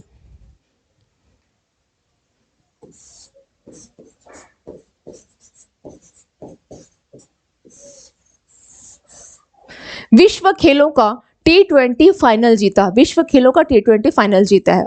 ऑप्शन है Australia, B Pakistan, C Bharat and D क्या हो जाएगा? इंग्लैंड। तो बोला गया है किस महिला दृष्टिबाधित क्रिकेट टीम ने। ओके, इसका राइट आंसर क्या हो जाएगा? इसका राइट आंसर क्या होगा? भारत। भारत ने जीता है। भारत ने क्या जीता है? दृष्टिबाधित क्रिकेट टीम ने बर्मिंघम, यानी कहां पर खेला गया? ऑस्ट्रेलिया में। ओके, विश्व खेलों का T20 फाइनल जीता, भारत ने जीता है। और इसने किसको हराया है? इसने ऑस्ट्रेलिया को हराया है। इसको हराकर इंटरनेशनल ब्लाइंड स्पोर्ट्स क्या होगा? यह इंटरनेशनल ब्लाइंड स्पोर्ट्स आपका SN एसोसिएशन हो जाएगा, ठीक है, इंटरनेशनल ब्लाइंड स्पोर्ट्स एसोसिएशन। किसने जीता है? तो भारत ने जीता है ऑस्ट्रेलिया को हरा कर। कहां पे खेला गया था? बर्मिंघम में इसका आयोजन किया गया है। ये ध्यान रखना है, विश्व खेल है ये, वर्ल्ड IBSA विश्व खेल। Clear? Any doubt? Now come to the next question. Next question है, हरित हाइड्रोजन ईंधन सेल बसों की परियोजना पर किन दो संगठनों ने सहयोग किया?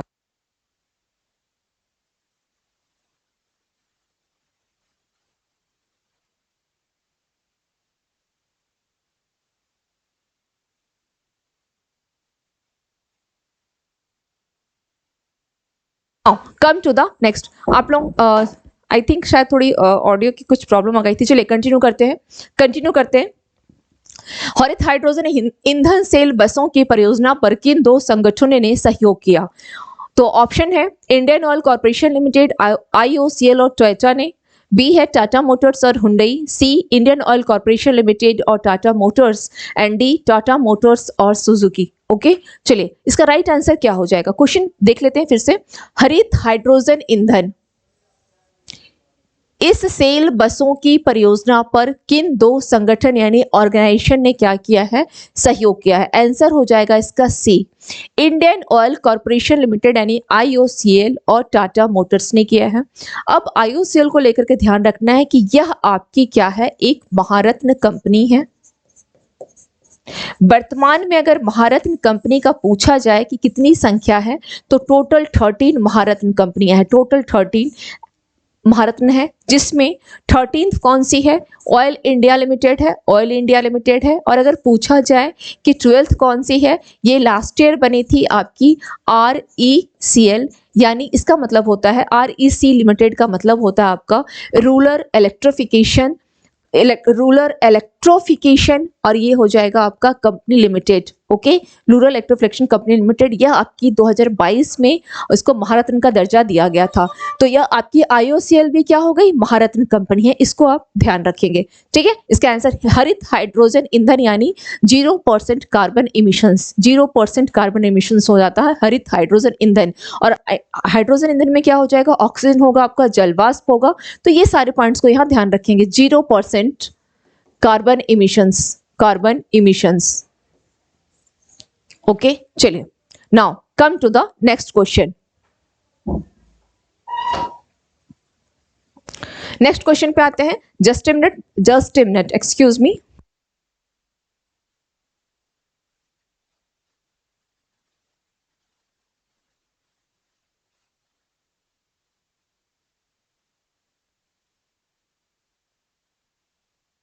चलिए कंटिन्यू करते हैं। सितंबर 2023 में सिंगापुर के अगले राष्ट्रपति के रूप में किसे चुना गया है? ऑप्शन है A Lee Hsien Loong, B Tharman Shanmugaratnam, C Goh Chok Tong, and D Kishore Mahbubani. तो राइट आंसर क्या होगा? राइट आंसर क्या हो जाएगा? Option B is your right answer. Singapore के अगले सिंगापुर के अगले राष्ट्रपति के रूप में थर्मन सनमुगरत्नम। इसके अलावा कुछ अन्य राष्ट्रपति को भी हम लोग देख लेते हैं जिनकी नियुक्ति इन दोनों हुई है, जैसे अर्जेंटीना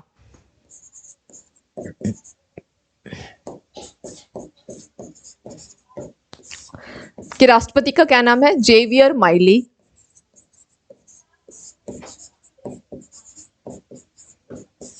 ओके, एक इसके अलावा ये तो राष्ट्रपति हो गए, इसके अलावा हम लोग कुछ प्रधानमंत्री की नियुक्ति भी देख लेते हैं। ये कौन हो गए? प्रेसिडेंट हो गए। इसके अलावा कुछ अन्य पीएम की भी नियुक्ति की गई है, जैसे प्रधानमंत्री की नियुक्ति की गई है, जैसे अगर बोला जाए लग्जमबर्ग, लग्जमबर्ग यहां पर किसकी नियुक्ति की गई है? तो ये हो जाएगा आपका Luke Frieden. Luke Frieden. Spain में किसको किया गया है?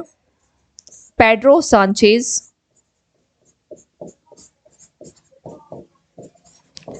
बात की जाए अगर न्यूजीलैंड की, तो यहां पे किसे किया गया है? New Zealand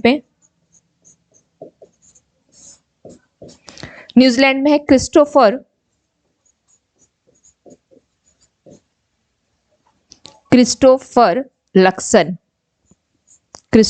Luxon. ओके, ये न्यूजीलैंड के प्रधानमंत्री अभी हाल फिलहाल में ये बनाया गया। और प्रधानमंत्री बनने के बाद सभी देशों में ये होता है कि लोग धूम्रपान को प्रतिबंधित करते हैं, पर इन्होंने जैसे ही प्रधानमंत्री बना, इन्होंने धूम्रपान पे जो प्रतिबंध था उसको हटा दिया। ओके, तो ये इनकी एक विशेषता बोला जाए या जिस रूप में भी आप इसे ले, तो इनके बारे में ऐसा क्रिस्टोफर लक्सन न्यूजीलैंड के अभी प्रधानमंत्री बनाए गए हैं। और ये तो खैर आपके सिंगापुर के हो गए, तो इन सबको आपको देखना है। इसके अलावा सिंगापुर के रिगार्डिंग एक इंफॉर्मेशन और ध्यान रखिएगा। अभी क्या किया गया है? वर्ल्ड डिजिटल कॉम्पिटिटिवनेस रैंकिंग जारी की गई है IMD के द्वारा। ओके, इंटरनेशनल मैनेजमेंट आपके डिपार्टमेंट के द्वारा इसको जारी किया गया है। इंटरनेशनल मैनेजमेंट डेवलपमेंट डिपार्टमेंट इसको जारी किया गया है। तो इसमें कौन सी है? वर्ल्ड डिजिटल कॉम्पिटिटिवनेस रैंकिंग में सिंगापुर को थर्ड पोजीशन है, सिंगापुर थर्ड पोजीशन पर है, थर्ड पोजीशन पर है। और अगर भारत का ऐसा बोला जाए तो भारत आपके 49th पर है, 49th ओवरऑल 63। ओके 63 अर्थव्यवस्थाओं में भारत 49th पोजीशन पर है, सिंगापुर थर्ड पे है, अमेरिका फर्स्ट पे है, सेकंड पे आपका नीदरलैंड है जो लास्ट ईयर फोर्थ पे था। इस इंफॉर्मेशन को अभी ध्यान रखिएगा। ओके चलिए come to the next question पे आते हैं। 26 जनवरी 2024 को गणतंत्र दिवस समारोह के लिए मुख्य अतिथि बनने के लिए पीएम मोदी ने किसे आमंत्रित किया है? रूस के राष्ट्रपति व्लादिमीर पुतिन, बी अमेरिकी राष्ट्रपति जो बिडेन, सी ब्रिटेन के प्रधानमंत्री Rishi Sunak and D NATO महासचिव जेंस स्टोल्टनबर्ग। इन्हें नियुक्त किया गया है। तो इसका राइट आंसर क्या होगा? राइट आंसर क्या होगा? B is your right answer. अमेरिकी राष्ट्रपति जो बाइडेन को इनवाइट किया गया है, जो बिडेन इनको इनवाइट किया गया है, अमेरिकी राष्ट्रपति जो बिडेन को। इनके बारे में एक इंफॉर्मेशन और ध्यान रखिएगा, ये जैसे ही ये क्या हो गया कि इनको बनाया गया, अमेरिका का राष्ट्रपति बनाया गया, तो इन्होंने ये सबसे पहले क्या किया, अपने आप को पेरिस जलवायु जो समझौता है उससे अमेरिका को अलग कर लिया। जबकि सच्चाई ये है कि अगर पूछा जाए कि प्रति व्यक्ति कार्बन के उत्सर्जन में, कार्बन के इमिशंस में सबसे टॉप पर कौन सी कंट्री है, अमेरिका है। इसके बावजूद यह अभी पेरिस जलवायु समझौते से अलग है। इस फैक्ट को ध्यान रखिएगा, वो भी इसलिए क्योंकि लगातार COP20 के सम्मेलन चल रहे हैं और इसी बीच आपके जो है एग्जाम्स होने वाले हैं। 17 को पेपर है और 12 दिसंबर तक आपका ये COP28 का सम्मेलन चलेगा। तो हो सकता है मे बी क्वेश्चन में कहीं अगर बाई चांस कोई पूछ लेता है, और चूंकि अमेरिका पहले से सम्मेलन से अलग हो चुका है, पेरिस जलवायु समझौते से अलग हो चुका है, तो क्वेश्चन बन भी सकता है, तो ध्यान रखिएगा। चलिए अब एक नाम आता है नाटो का। नाटो के बारे में ध्यान रखिएगा, इसमें फिनलैंड अभी शामिल हो गया है। फिनलैंड इसमें शामिल हो गया है 4 अप्रैल 2023 में फिनलैंड, और शामिल होने वाला यह 31वां देश है। 31वां देश है फिनलैंड। इसके बाद कौन शामिल होना चाह रहा है इसमें? स्वीडन शामिल हो जाएगा, तो वो 32वां हो जाएगा। स्वीडन शामिल होगा तो वो 32वां देश हो जाएगा। ठीक है, फिनलैंड। नाटो का गठन कब किया गया था? नाटो का गठन किया गया है 4 अप्रैल 1949। नाटो का गठन किया गया है, ये ध्यान रखिएगा। नाटो के सचिव कौन है?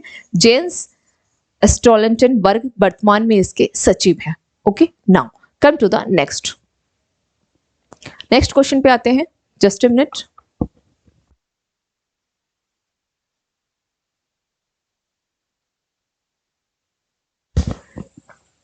नेक्स्ट क्वेश्चन क्या है? नाओरेम रोशेबिना देवी ने एशियाई खेल 2023 में किस खेल में रजत पदक जीता? ऑप्शन है शूटिंग, अश्वारोही, वुशु, हॉकी। इसका राइट आंसर क्या हो जाएगा? इसका राइट आंसर क्या हो जाएगा? सी, वुशु हॉकी। क्या नाम है? नाओरेम रोशेबिना देवी। इन्होंने किसमें अगेन एशियाई खेल में रजत पदक जीता है? सिल्वर मेडल वुशु में खेला है। ठीक है, उशु खेल में, उशु खेल यानी शांडो उशु इसको बोला जाता है। इसी उशु में उन्होंने कितना है यह सांडा उशु करीब 60 केजी सांडा उशु में उन्होंने रजत पदक जो है यह जीता है। ठीक है, चलिए नेक्स्ट क्वेश्चन पे आते हैं। वर्ष 2023 के वैश्विक नवाचार सूचकांक में भारत का स्थान क्या है? यानी पूछा गया है इनोवेशन इंडेक्स में भारत की रैंकिंग कितनी है? ऑप्शन है 81, बी 40, सी 132 एंड डी 23। इसका राइट आंसर क्या हो जाएगा? इसका राइट आंसर क्या हो जाएगा? 40। B is your right answer. B क्यों हो जाएगा? देखिए, सबसे पहले इसको जारी किसके द्वारा किया गया? इस नवाचार सूचकांक को जारी किसके द्वारा किया गया वो देख लेते हैं। तो वो क्या होगा? विश्व यानी वीपो के द्वारा, वीपो के द्वारा इसको जारी किया गया है ना। वर्ल्ड इंटेलेक्चुअल जो प्रॉपर्टी ऑर्गेनाइजेशन है, इसके द्वारा इसको जारी किया गया। और अब बात आती है भारत की रैंकिंग की। तो इसको याद रखने का तरीका ये है कि टोटल 132 अर्थव्यवस्थाओं में भारत की रैंकिंग 40 है। टोटल 132 अर्थव्यवस्थाओं में भारत की रैंकिंग 40 है। इसके साथ हमें जो टॉप पे है वो भी देख लेना है। टॉप पर कौन सा है? स्विट्जरलैंड है। सेकंड पोजीशन पर क्या है? स्वीडन हो गया। थर्ड पर आपका क्या आ जाएगा? यूएसए है। फोर्थ पर क्या है? यूके है।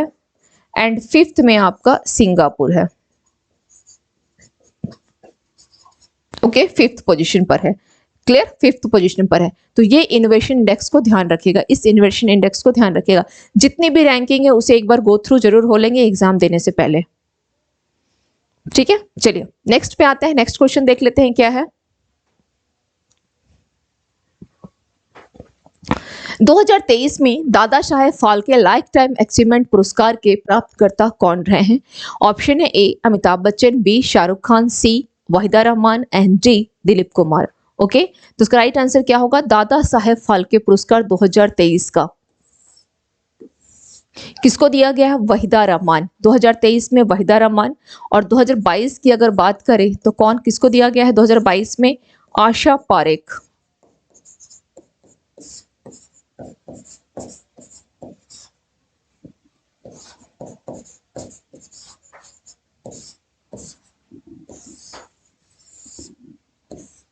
और ये कौन सा है दादा साहेब? इसका क्रम को भी ध्यान रखेंगे। ओके, कौन सा है ये? 53rd, 53। ओके, 53rd दादा साहेब फाल्के पुरस्कार है ये, इसको भी ध्यान रखना है। Okay, now come to the next question. Karnataka के वेलूर, हेलोबिदो और सोमनाथपुर में होयसला मंदिरों के लिए आधिकारिक यूनेस्को पदनाम क्या है? ऑप्शन है होयसला विरासत मंदिर, बी कर्नाटका उत्कृष्टता के मंदिर, कर्नाटक में होयसलों का पवित्र समूह एंड डी कर्नाटक के प्राचीन मंदिर। तो इसका राइट आंसर क्या हो जाएगा? ऑप्शन सी। राइट आंसर क्या होगा? Option C is your right answer, क्योंकि बोला गया है कर्नाटक के बेलूर, हेलोबिदो और सोमनाथपुर में होयसला मंदिरों के लिए आधिकारिक यूनेस्को का पद नाम क्या है? तो कर्नाटक में होयसलों का पवित्र समूह, और इसे बोला गया है कि विश्व विरासत स्थल अगर बोला जाए यूनेस्को के द्वारा, इसको किस क्रम का घोषित किया गया है? 42वां है। भारत में टोटल अगर यूनेस्को के द्वारा घोषित विश्व विरासत स्थल कितने हैं यूनेस्को के द्वारा घोषित? तो ये 42वां हो गया। अभी कुछ दिन पहले 41वां कौन सा है आपका? शांति निकेतन। 41वां शांति निकेतन है। शांति निकेतन कहाँ पर है? ये कोलकाता, जिसकी स्थापना किसके द्वारा की गई थी? रविन्द्रनाथ टैगोर के पिता महर्षि देवेंद्रनाथ टैगोर के द्वारा इसकी स्थापना की गई है। रविन्द्रनाथ टैगोर जिन्हें साहित्य का प्रथम भारतीय थे जिन्हें नोबेल पुरस्कार दिया गया है। ओके, तो शांति निकेतन को ये 41वां विश्व धरोहर स्थल यूनेस्को की तरह घोषित किया गया है, और यह 42वां जो है यह आपका बोला गया है कर्नाटक का होयसलों का पवित्र समूह जिसको घोषित किया गया है। इसके अलावा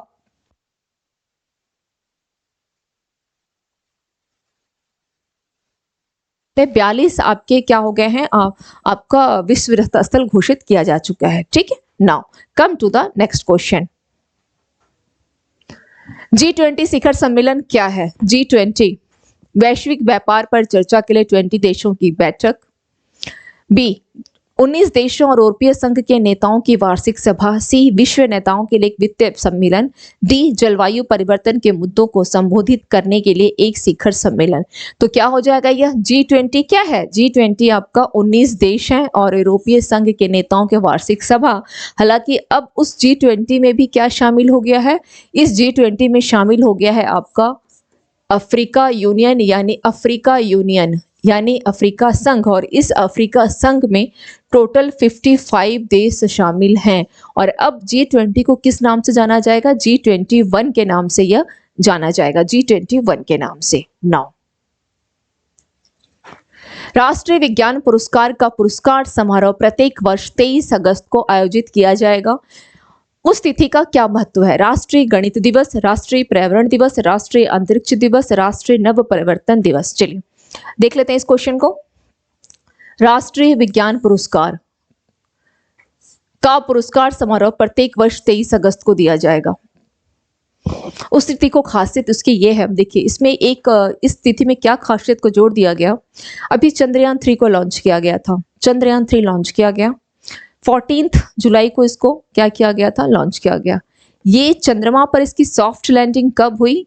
23 अगस्त को। इसलिए मोदी जी ने क्या डिक्लेयर कर दिया? 23 अगस्त को राष्ट्रीय अंतरिक्ष दिवस के रूप में डिक्लेयर कर दिया। और हमारे क्वेश्चन नंबर 36 का आंसर भी सी हो जाएगा। ओके, ये ध्यान रखना है। चंद्रयान 3 की सॉफ्ट लैंडिंग कब हुई चंद्रमा के साउथ पोल पर, चांद के साउथ पोल पर? तो वह आपकी 23 अगस्त को हुई थी। Got my point? Now come to the next question. पुरुष क्रिकेट विश्व कप 2023 के आधिकारिक गान का विषय क्या है? क्रिकेट बुखार, जश्न बोले, दिल जश्न बोले, क्रिकेट उत्सव। तो इसका राइट आंसर क्या हो जाएगा? पुरुष क्रिकेट विश्व कप 2023 के आधिकारिक गान का है दिल जश्न बोले, दिल जश्न बोले। ओके, चलिए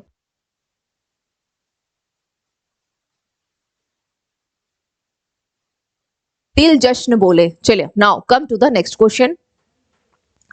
भारतीय सेना प्रमुख जनरल मनोज पांडे के साथ IPACC की सह मेजबानी कौन करेगा? ऑप्शन है वायुसेना प्रमुख, बी नौसेना स्टाफ के प्रमुख, सी अमेरिकी सेना के chief of staff general James C McConville, भारतीय तटरक्षक बल के प्रमुख। तो इसका राइट आंसर क्या हो जाएगा? Option C. हालांकि ये क्वेश्चन आपको बहुत इंपॉर्टेंट नहीं है, आप लोग चाहें तो इसे स्किप भी कर सकते हैं, इस क्वेश्चन को आप लोग स्किप कर सकते हैं। नाउ मेगा स्वच्छता अभियान, एक तारीख एक घंटा एक साथ अभियान का उद्देश्य क्या है? दिवाली मनाने के लिए, गांधी जयंती मनाने के लिए, क्रिकेट को बढ़ावा देने के लिए, खरीदारी को प्रोत्साहित करने के लिए। तो इसका राइट आंसर होगा गांधी जयंती मनाने के लिए, क्योंकि यह जो आप देख रहे हैं मेगा स्वच्छता अभियान, एक तारीख एक घंटा एक साथ अभियान, यह आपका कब मनाया गया था? तो यह गांधी जयंती के दिन यानी 2 अक्टूबर को इसको सेलिब्रेट किया गया था। 2 अक्टूबर को इसे सेलिब्रेट किया गया था। 2 अक्टूबर को इसे सेलिब्रेट किया गया था। Okay, now come to the next question. MP में उद्घाटन किए गए देश के पहले सौर शहर का क्या नाम है? ओके, नाउ तो देख लेते हैं क्या होगा। ऑप्शन है ए इंदौर सोलर ग्राम, बी भोपाल सन सिटी, सी ग्वालियर सूर्य छत and D Sanchi solar city. इस क्वेश्चन को बहुत ध्यान से समझिएगा क्योंकि यहाँ पर आपके पास 2 क्वेश्चन है। क्या क्या है देखते हैं। MP में उद्घाटन किया गया देश का पहला सौर शहर सांची सोलर सिटी कहां पर है? ये रायसेन जिला में है। कहां पर है यह? रायसेन जिला में है।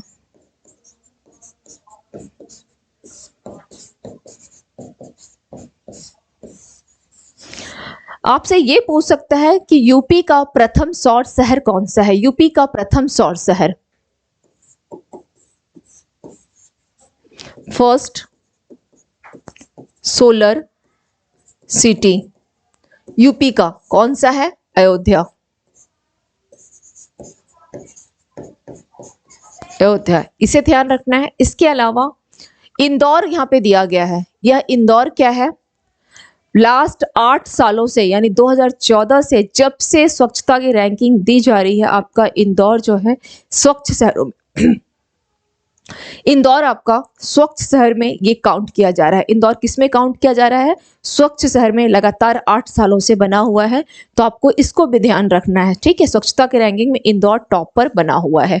ओके, चलिए क्लियर। नाउ अपन लोग बढ़ते हैं, नेक्स्ट क्वेश्चन पे आते हैं। डॉक्टर R रवि कन्नन को रैमन मैग्सेसे पुरस्कार 2023, सबसे पहले ध्यान रखें कि किसे दिया गया है रैमन मैग्सेसे पुरस्कार। रैमन मैग्सेसे पुरस्कार 2023 किसे दिया गया है? तो रॉ से रैमन और रॉ से रवि नाम को ध्यान रखिएगा एग्जाम में केवल क्वेश्चंस को सॉल्व करने के लिए। रॉ से रवि एंड रॉ से रैमन मैग्सेसे पुरस्कार। अब वह किस क्षेत्र में विशेषज्ञता रखते हैं? Option A cardiology, B surgical oncology, C बाल चिकित्सा एंड डी ऑर्थोपेडिक्स। इसका राइट आंसर हो जाएगा बी ऑन्कोलॉजी, यानी ऑन्कोलॉजी का मतलब होता है जो कैंसर का अध्ययन करने वाला, ऑन्कोलॉजी। ओके, तो इनका संबंध किस डिपार्टमेंट से है? तो कैंसर के डिपार्टमेंट से। एक्चुअली ये कैंसर के ही डॉक्टर भी हैं। ओके, तो ध्यान रखना है इसे। नाउ नितिन गडकरी द्वारा, अच्छा ये क्वेश्चन रिपीट हो गई है। क्वेश्चन नंबर 43 पे आते हैं। भारत में लोकसभा, ओके क्या है? भारत में लोकसभा और विधानसभा चुनाव एक साथ कराने की संभावनाएं तलाशने के लिए केंद्र सरकार द्वारा स्थापित समिति का नेतृत्व कौन कर रहा है?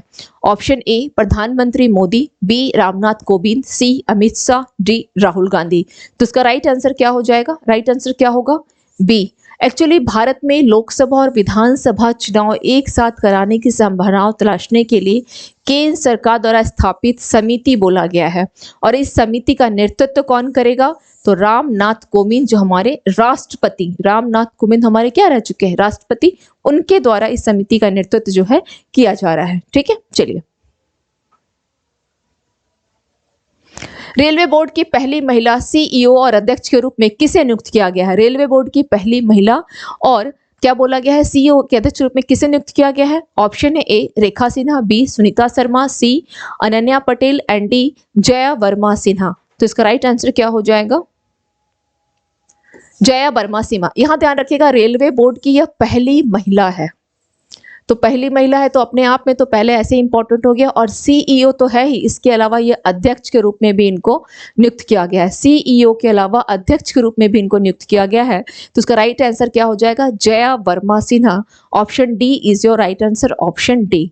Okay, now come to the next question. विश्व पर्यटन दिवस 2023 का विषय क्या है? विश्व पर्यटन दिवस कब सेलिब्रेट किया जाता है? यह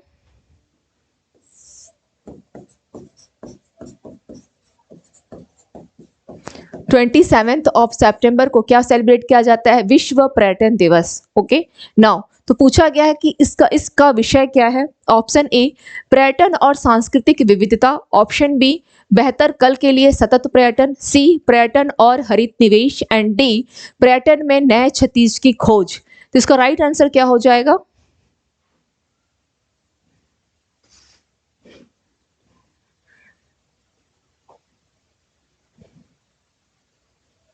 चलिए, पर्यटन और हरित निवेश, इसका राइट आंसर क्या होगा? पर्यटन और हरित निवेश।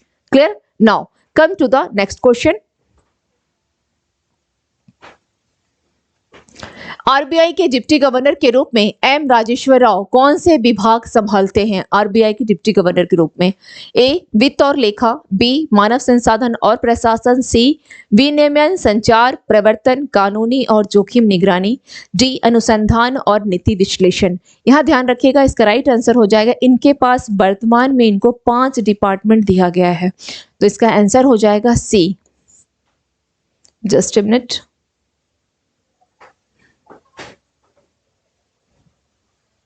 सी is your right answer. RBI के डिप्टी गवर्नर के रूप में कौन है? एम राजेश्वर राव। इनको कौन कौन से विभाग संभालने हैं? तो ये हो जाएगा आंसर, इसका सी हो जाएगा। दूसरी चीज, आरबीआई के गवर्नर की अगर बात की जाए तो कौन है? शक्तिकांत दास।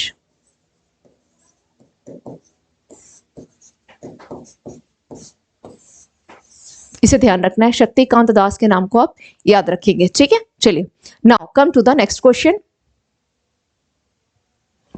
आईएसएसएफ यानी international shooting sports federation world cup 2023 में महिलाओं की 10 मीटर एयर राइफल स्पर्धा में स्वर्ण पदक किसने जीता?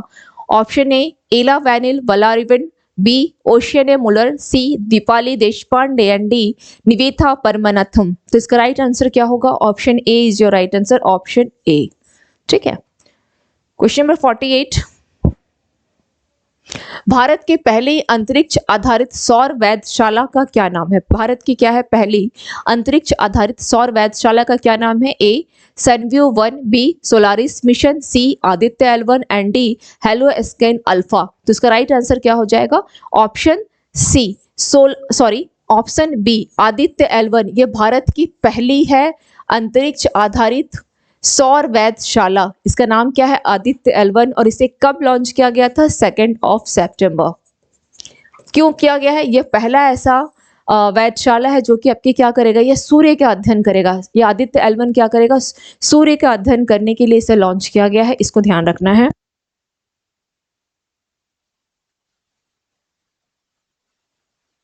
तरफ बढ़ते हैं, ये क्या होगा? आदित्य L1 हो जाएगा। नेक्स्ट क्वेश्चन, क्वेश्चन नंबर 49 प्रधानमंत्री जनधन योजना का प्राथमिक उद्देश्य क्या है? ऑप्शन ए ग्रामीण बच्चों को निःशुल्क शिक्षा प्रदान करना, बी कृषि उत्पादकता बढ़ाना, सी डिजिटल मनोरंजन सेवाओं को बढ़ावा देना, डी सभी परिवारों के लिए वित्त समावेशन सुनिश्चित करना। तो इसका राइट आंसर क्या हो जाएगा? Option D. Option D is your right answer, option D. ठीक है, सबसे पहले इसे लॉन्च कब किया गया था? प्रधानमंत्री जनधन योजना। इसको लॉन्च कब किया गया था? इसे लॉन्च किया गया था 28 अगस्त 2014। 28 अगस्त 2014 में इसे लॉन्च किया गया था। प्रधानमंत्री क्या है यह? जन धन योजना, सभी परिवारों के लिए वित्त समावेशन सुनिश्चित करना। ओके, 49 में क्या हो जाएगा? डी हो जाएगा, 49 डी। प्रधानमंत्री जन धन योजना कब लाया गया है? 28 अगस्त 2014 में, 28 अगस्त 2014, इसको ध्यान रखना है। Now come to the next question. 2023 में एशियाई खेल किस शहर और देश में आयोजित हो रहे हैं या अब तो हो चुके हैं? तो इसका राइट आंसर क्या होगा? ए टोक्यो जापान में, बी हांगजोंग चीन में, सी बीजिंग चीन में एंड डी मुंबई भारत में। इसका राइट आंसर हो जाएगा ऑप्शन बी। कहाँ किया गया एशियाई खेल का आयोजन? तो हांगजोंग चीन में किया गया। ठीक है, हांगजो शहर कौन सा है? हांगजो चीन में किया गया है। इसमें अगर पूछा जाए कि भारत ने टोटल कितने पदक लेकर के आए, तो भारत टोटल 107 पदक लेकर के आई। इसमें 107, जिसमें आपके पास यहाँ 28 गोल्ड है, 38 यहाँ पर सिल्वर हो गए और रेस्ट कितना रह गया? करीब 41, यहाँ पर 41 ब्रॉन्ज हो गए, ब्रॉन्ज, यानी टोटल 107 हो गया। अब बात आती है भारत की ओवरऑल पदक तालिका में क्या रैंकिंग रही? तो भारत 4th पोजीशन पर था। टॉप पर कौन था? फर्स्ट कौन होगा? चीन टॉप पर था, जिसके पास कितने गोल्ड थे? चीन के पास 192 गोल्ड थे। सेकंड पोजीशन पर जापान था, सेकंड पोजीशन पर, इसके पास कितने गोल्ड थे? 48 गोल्ड था। एंड थर्ड पोजीशन पर साउथ कोरिया यानी दक्षिण कोरिया थर्ड पोजीशन पर था। इसके पास कितने गोल्ड थे? 39 गोल्ड थे इसके पास। ठीक है, 39 गोल्ड थे। तो ये हो गई आपकी टोटल रैंकिंग कि टॉप पे कौन रहा एशियाई खेल में। चीन फर्स्ट, जापान सेकंड, दक्षिण Korea third and Bharat 4th पे था। एक चीज और ध्यान रखिएगा कि 2026 में, एक्चुअली ये एवरी 4 इयर्स पे होता है, जो एशियन गेम्स होते हैं वो प्रत्येक 4 साल में होते हैं। इसे भी होना था 2022 में, लेकिन वो कोरोना के कारण, कोविड जो चल रहा था उसके कारण इसको 22 में ना करके 23 में किया गया। नेक्स्ट ईयर 2026 में जो होगा वो कहाँ होगा? जापान के नागोया में। कहाँ किया जाएगा? जापान के नागोया में किया जाएगा, नागोया में। ठीक है, तो इसको ध्यान रखिएगा। चलिए, तो ये हो गए आज की क्लास के हमारे टॉप 50 क्वेश्चंस हो गए पूरे सितंबर मंथ के।